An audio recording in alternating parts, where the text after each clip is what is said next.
Yo, what's up? Welcome back to another episode of the Swiss. Coming off my first losing NFL week of the season.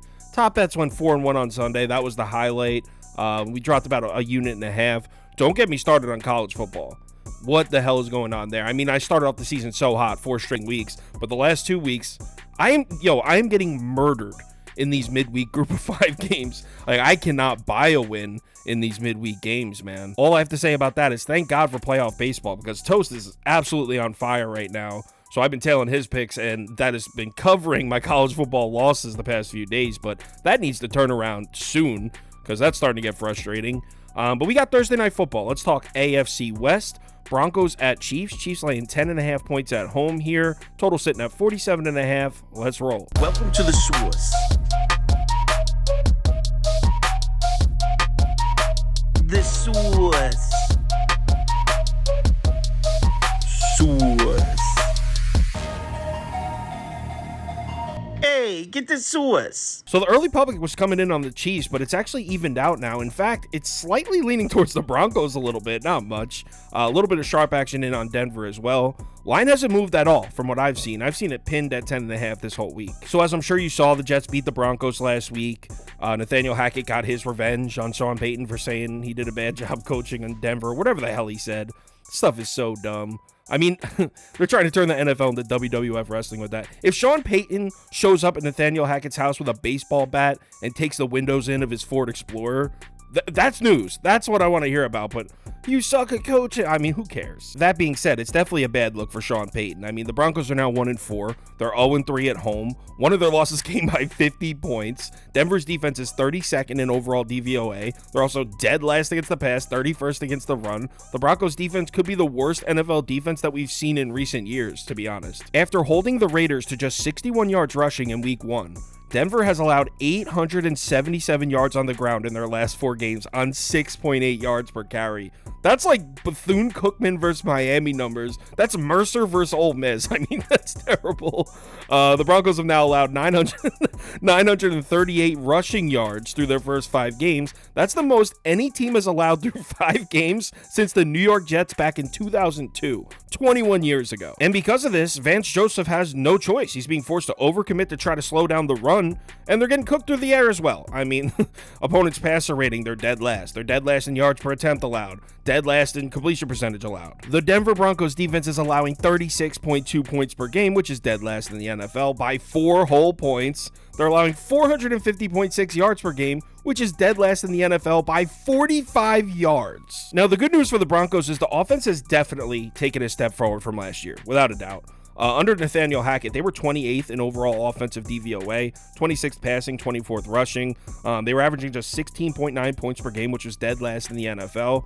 This year, they're 16th, 16th, and 12th in the DVOA metrics, and they're averaging 24.2 points per game, which is 10th in the NFL, which is why it's kind of tough to figure out where to point the finger here. Obviously, Sean Payton's the head coach, and he deserves some blame, but he's an offensive guy, and the offense looks pretty good. Russell Wilson was 3rd in the NFL in passer rating entering the Jets game last week. Now, Russell Wilson wasn't great in that Jets game last week, just 20 of 31, 196 yards, 2 touchdowns, no picks, 103.7 passer rating. I mean, that's okay. But we had a feeling, I was talking about it on YouTube last week, we had a feeling that the Jets secondary might have been a tough matchup for him. They have great numbers against the deep ball, and that's what Russell Wilson loves to do. I bet the Broncos last week because I was expecting to see him run the ball a bit, and they did. That kid McLaughlin looks good. I thought Zach Wilson would choke as well, and he didn't really choke. He didn't play great, but he didn't really choke. I thought he would turn the ball over a couple times. But I expect Denver to get the ball in that kid's hands some more. I mean, that kid McLaughlin, he's averaging 8.75 yards per carry on the season and 8.83 yards per reception as well. Now, the Chiefs defense as a whole has been pretty solid this year.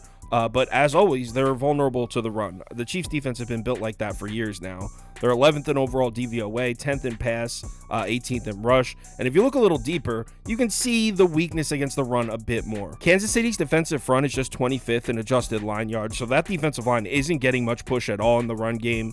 They're also 25th in yards per carry allowed to running backs. And the way Denver's been running the ball the last 2 weeks, 6.3 yards per carry against the Jets, 5.1 yards per carry against the Bears. Denver should be able to run the ball in this Chiefs defense. And that has to be the game plan for the Broncos here. Get the run game going, chew the clock, keep Patrick Mahomes off the field. Kansas City has lost the time of possession battle just once all season. Guess which game? Yup, week 1 against the Lions, where obviously they got beat. Last season in the Broncos' 2 games against the Chiefs, they lost 34-28 in Denver and 27-24 in Kansas City. They won the time of possession battle against the Chiefs both times, and obviously covered the spread in both games. So controlling the clock is huge for the Broncos. Now, on the other side of the ball, obviously, there's not many points to be made for the Broncos defense.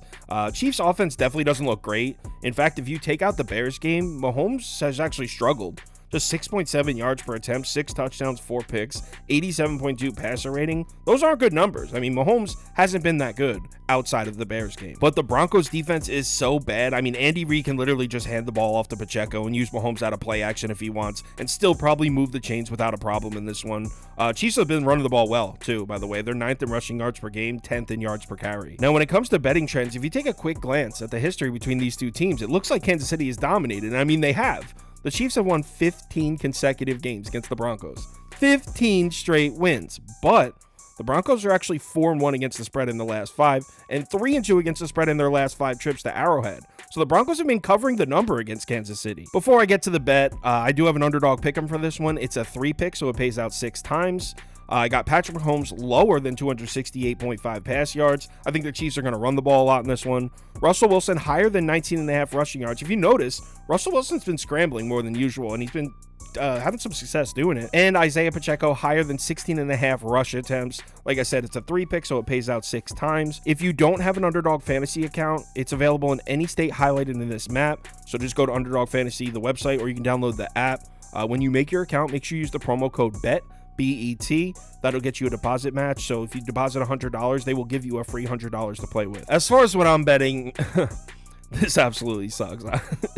I'm taking the Broncos plus 10.5. I mean, they always cover the number against Kansas City. If you're betting the Chiefs, I completely get it. I'm not going to argue with you, but I'm going to take the points. I think the Broncos can move the ball on this Chiefs defense, and I think they'll cover it. So give me Denver plus 10.5. It won't be a big bet. This is not a game that's screaming with betting value. If you want my top bets, parlay of the day, if you want to join our Discord or you want to get in on the NFL Against the Spread giveaway contest, head over to KyleKirms.com. The information's right there on the homepage. NFL Week 6. Let's bounce back after the first losing week of the year.